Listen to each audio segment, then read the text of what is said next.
You have probably heard all the standard financial advice. Wake up at 5 in the morning, skip the daily coffee, invest in index funds, and wait 40 years. But if the formula for getting rich is so incredibly simple, why is the vast majority of the population still struggling just to get by? The uncomfortable truth is that wealth is not built in a spreadsheet. It is not about knowing secret stock tips, and it is definitely not about clipping coupons.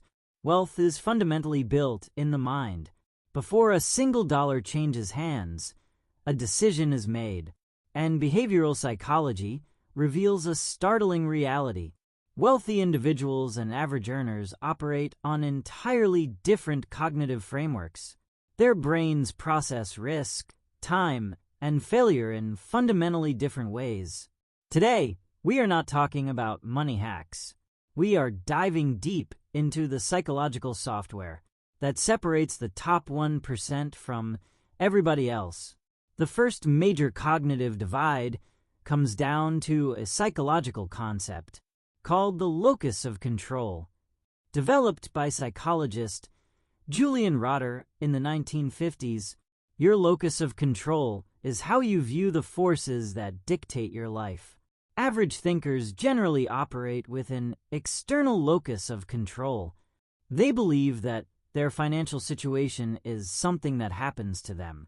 If they are broke, it is because the economy is bad, their boss is greedy, or they were just born unlucky. They see themselves as passengers in a vehicle driven by external forces. Because they feel they lack control, their brains stop looking for solutions. It becomes a self-fulfilling prophecy of financial stagnation. Wealthy thinkers, on the other hand, possess an aggressive, internal locus of control. They believe that they are the primary architects of their own reality. If they lose all their money in a market crash, they do not blame the market. They blame their own risk management strategy. This minor shift in perspective is incredibly powerful. When your brain believes it is fully responsible for a problem, it immediately goes into overdrive trying to solve it. Wealthy thinkers do not wait for the economy to get better. They aggressively adapt to the economy as it currently is. The second mental pattern that separates the rich from the average is how their brains perceive time, specifically their time horizon.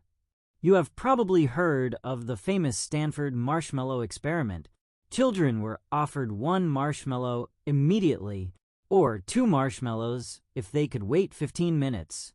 The children who could delay gratification ended up significantly more successful later in life. When it comes to money, average thinkers have an extremely short time horizon. They optimize for Friday night. They want the immediate dopamine hit of a new car, a lavish vacation, or an expensive dinner right now. They are biologically trapped in the present moment, unable to conceptualize the pain this will cause their future selves. Wealthy thinkers operate on a completely different temporal scale. They optimize for a decade from now. When a wealthy thinker looks at $10,000, they do not see a down payment on a sports car. They see a seed that will grow into $100,000. Over the next 20 years, they are entirely comfortable sacrificing immediate pleasure for massive future leverage. This requires a highly developed prefrontal cortex, capable of overriding the primitive brain's desperate need for instant gratification. If you want to get rich, you have to stop thinking in days and start thinking in decades. Next, we have the difference between a zero-sum mindset and a positive-sum mindset. Average thinkers often view the world through a lens of scarcity. They operate on a zero-sum framework. In their minds, wealth is a finite pie.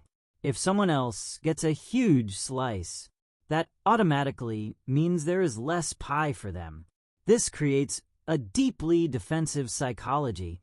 They become fiercely competitive, secretive, and envious of the success of others. They focus all their energy on protecting the tiny slice of pie they already have. Wealthy thinkers operate in a world of abundance.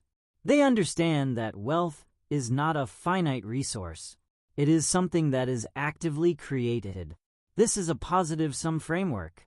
When a wealthy thinker sees a competitor succeed, they do not feel threatened. They analyze what the competitor did right and look for ways to collaborate or innovate further. Instead of fighting over a tiny pie, they spend their energy figuring out how to bake a bigger pie.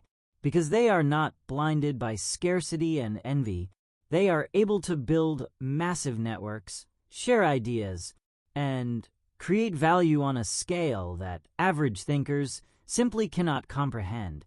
The fourth cognitive difference is how they handle the psychological phenomenon known as action bias. Human beings have an evolutionary predisposition to do something when faced with uncertainty. In the wild, if you heard a rustle in the bushes, standing perfectly still usually meant you were going to be eaten. Taking immediate action kept you alive. Today, average thinkers apply this exact same survival mechanism to their finances, and it completely destroys their wealth. When the stock market gets volatile, average thinkers panic. Their brain screams at them to take action. So, they sell their investments at a massive loss just to relieve the psychological tension. They constantly check their portfolios, switch trading strategies every week, and feel an overwhelming need to always be actively doing something with their money. They equate motion with progress. Wealthy thinkers have mastered the incredibly difficult psychological art of strategic inaction. They understand that in wealth creation, the highest returns often come from long periods of doing absolutely nothing.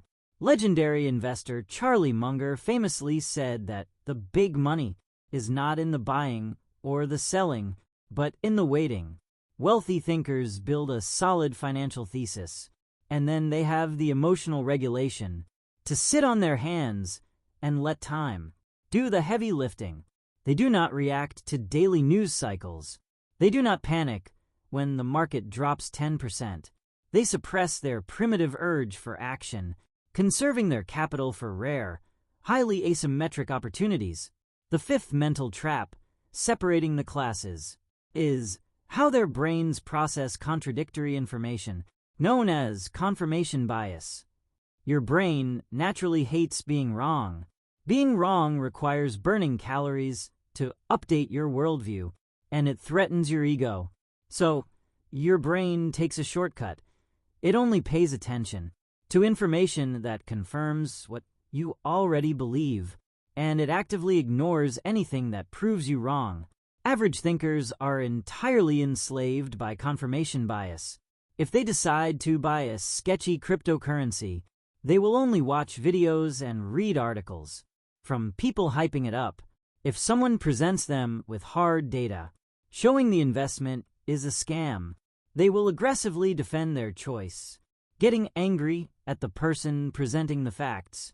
They wrap their financial decisions in their ego, which makes them completely blind to approaching disasters. Wealthy thinkers deliberately weaponize their minds against confirmation bias. They practice intellectual humility.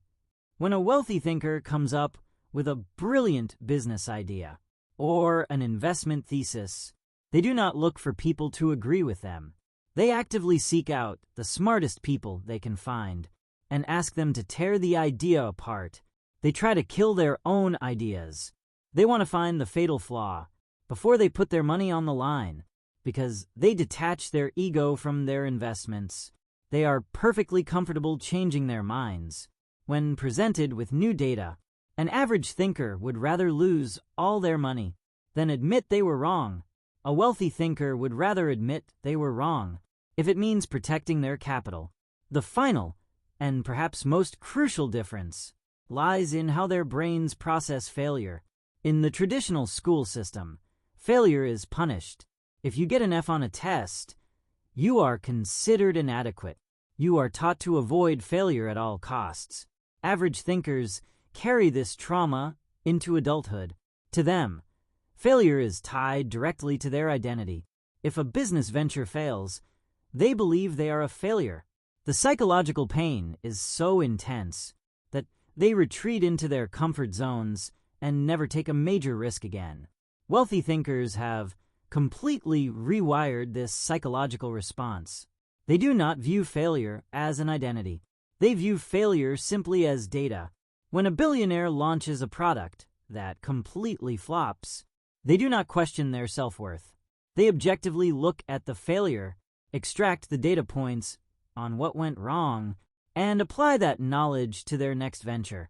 They understand that the path to extreme success is paved with a series of rapidly executed failures. To the wealthy mind, the only true failure is the failure to take a calculated risk. So, how do you cross the divide? How do you uninstall the software of average thinking and upgrade to the wealthy mindset? It starts with brutal self-awareness. You have to catch yourself the next time you blame the economy for your financial situation.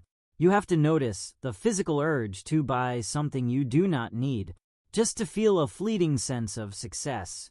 You must actively practice delaying gratification. Start small. Put off a minor purchase for a week. Force your brain to become comfortable with the discomfort of waiting. And finally, you must detach your ego from your failures. Start taking calculated risks, where the downside is capped, but the upside is asymmetric. When you inevitably fail, do not hide from it. Write down exactly what happened. Treat it as a valuable data point, and move forward. Wealth is not an accident of birth or a stroke of luck. It is the natural byproduct of a highly optimized mind. Change your psychology, and your bank account will inevitably follow.